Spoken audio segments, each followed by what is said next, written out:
So this is a Vernier micrometer, and this is going to be a US model. So we're looking at fractions of an inch. So this is 1/10 of an inch, 2/10 of an inch, 3/10 of an inch. So the first thing we're going to do, look for the last number on the sleeve. Again, this is going to be our sleeve along this scale, the last number before you get to the thimble. And that's going to be 3. So we do 3 times 1/10 or 100,000ths of an inch. We get our 3/10 or 300,000ths of an inch. Then we want to look at the number of tick marks between this last number and the thimble. And again, each of these spaces is 25 thousandths or 0.025 of an inch. This is a partial space. It won't be a whole space until we see the next tick mark. So we don't count the partial space. With the partial space, what's happening here, we're going to measure the space here using the thimble and the Vernier scale. But of the number of whole spaces that we have 3 of those. So 25 thousandths of an inch.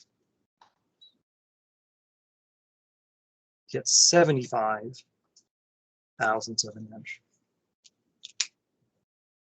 And just like before, the next step is we look at the numbers on the thimble and we look at where the tick marks, we have a tick mark that lines up with this horizontal scale. And it's going to be this one here, it lines up.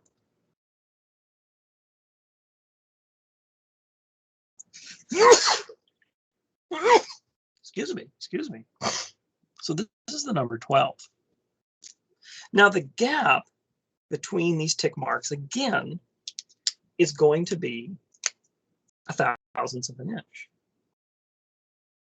So we have 12 times 1,000ths of an inch, or 0.001. Or we get 12 thousandths of an inch. And this is usually where we stop. When we work with the US micrometer, this is where we stop. And then in the 4th step, we add up our readings. But now we have another scale. We have the Vernier scale. And so what we're going to look for is where the horizontal lines on the Vernier scale line up with the tick mark on the thimble. Nothing with the 0 line, nothing quite with the 1, not lining up with the 3, but it does line up with the 2.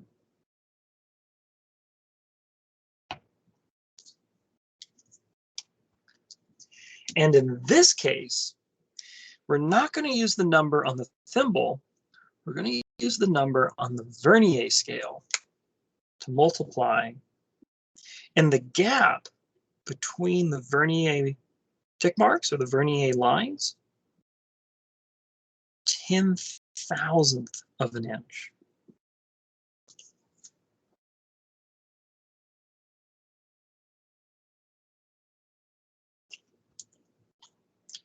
So now we have a 5th step, is where we finally add all this up.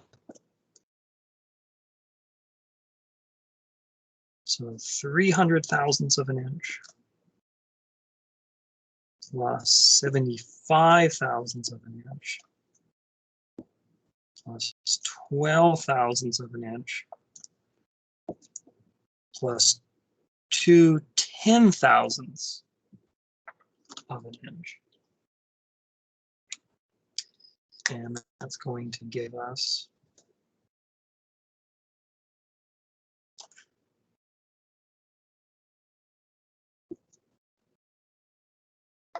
just double check my math here. Okay. There we go. So we get 0.3872, or 3,872 10,000ths of an inch. So again, if you have any questions, just let me know.